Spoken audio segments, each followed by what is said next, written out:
ഹരേ കൃഷ്ണ. രാശിചക്രത്തിലെ 11ാമത്തെ രാശിയായ കുംഭം രാശിക്കാർക്ക് 2026 ഓണഫലങ്ങൾ എന്താണെന്ന് നോക്കാം.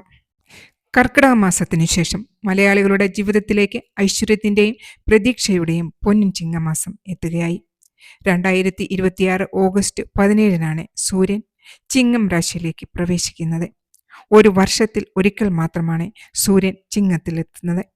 അതുകൊണ്ട് തന്നെ ചിങ്ങമാസാരംഭത്തിന് ജ്യോതിഷത്തിൽ പ്രത്യേക പ്രാധാന്യം തന്നെയുണ്ട്. ഈ പ്രവചനം ജന്മരാശി ചന്ദ്രരാശിയെ അടിസ്ഥാനമാക്കിയിട്ടുള്ളതാണ്. ഷോർട്സ് വീഡിയോ കാണുന്നവരാണെങ്കിൽ ചാനലിൽ വിശദമായിട്ടുള്ള വീഡിയോ അപ്ലോഡ് ആയിട്ടുണ്ട്, ദയവായി കാണുക. വീഡിയോയുടെ അവസാനം നിങ്ങൾ ചെയ്യേണ്ട വേദിക് അസ്ട്രോളജി അനുസരിച്ചുള്ള ഉപായങ്ങൾ പറയുന്നതായിരിക്കും, തീർച്ചയായും കാണുക. കുംഭം രാശിയുടെ രാശിയധിപൻ ശനിദേവാണ്.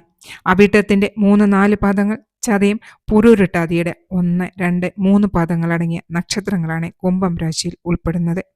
ഭാരതത്തിൽ 2 പഞ്ചാംഗങ്ങളാണ് നിലവിലുള്ളത്, സൂര്യപഞ്ചാംഗവും ചന്ദ്രപഞ്ചാംഗവും. ചന്ദ്രന്റെ സഞ്ചാരത്തെ അടിസ്ഥാനമാക്കി തിഥി, നക്ഷത്രം, അമാവാസ്യ, പൗർണമി തുടങ്ങിയവ കണക്കാക്കുന്ന രീതിയാണ് ചന്ദ്രപഞ്ചാംഗം. സൂര്യന്റെ രാശി സഞ്ചാരത്തെ അടിസ്ഥാനമാക്കി മലയാള മാസങ്ങൾ കണക്കാക്കുന്ന രീതിയാണ് സൂര്യപഞ്ചാംഗം. അപ്പോൾ സൂര്യപഞ്ചാംഗം അനുസരിച്ച് സൂര്യൻ കർക്കിടകത്തിൽ നിന്ന് ചിങ്ങത്തിലേക്ക് മാറുമ്പോഴാണ് മലയാള മാസക്രമത്തിൽ ചിങ്ങമാസം ആരംഭിക്കുന്നത്. കുംഭം രാശിയുടെ ഇപ്പോഴത്തെ ഗ്രഹനില നോക്കാം.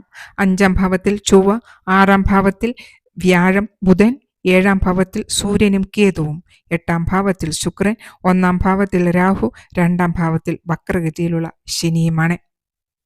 കൂടാതെ 7ര ശനിയുടെ ലാസ്റ്റ് ചരണം നടക്കുന്നു. അവസാന ചരണമാണ് 2027 ജൂണോടുകൂടി ഇത് തീരുന്നതായിരിക്കും. ഇതിൽ ഏറ്റവും കൂടുതൽ ശ്രദ്ധിക്കേണ്ടത് ചൊവ്വ, വ്യാഴം, ശനി, രാഹു എന്നിവയുടെ സ്ഥാനങ്ങളാണ്. 5ാം ഭാവത്തിൽ ചൊവ്വ.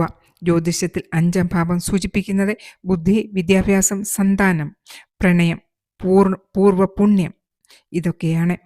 ചൊവ്വ ധൈര്യത്തിൻ്റെയും പ്രവർത്തനശേഷിയുടെയും ഗ്രഹമാണ്.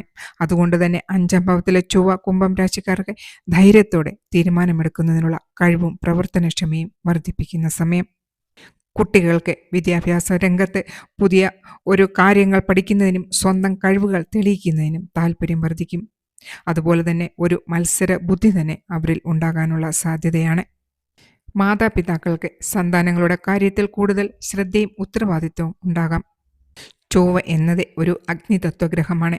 അതുകൊണ്ട് ഈ സമയം നിങ്ങൾ ശ്രദ്ധിക്കേണ്ടത് കോപം കൺട്രോൾ ചെയ്യുക. സെപ്റ്റംബർ 19 ചൊവ്വ 6ാം ഭാവത്തിലേക്കും. 6ാം ഭാവം ജ്യോതിഷത്തിൽ സൂചിപ്പിക്കുന്നത് ശത്രുക്കൾ, മത്സരം, ജോലി, കടം, രോഗം,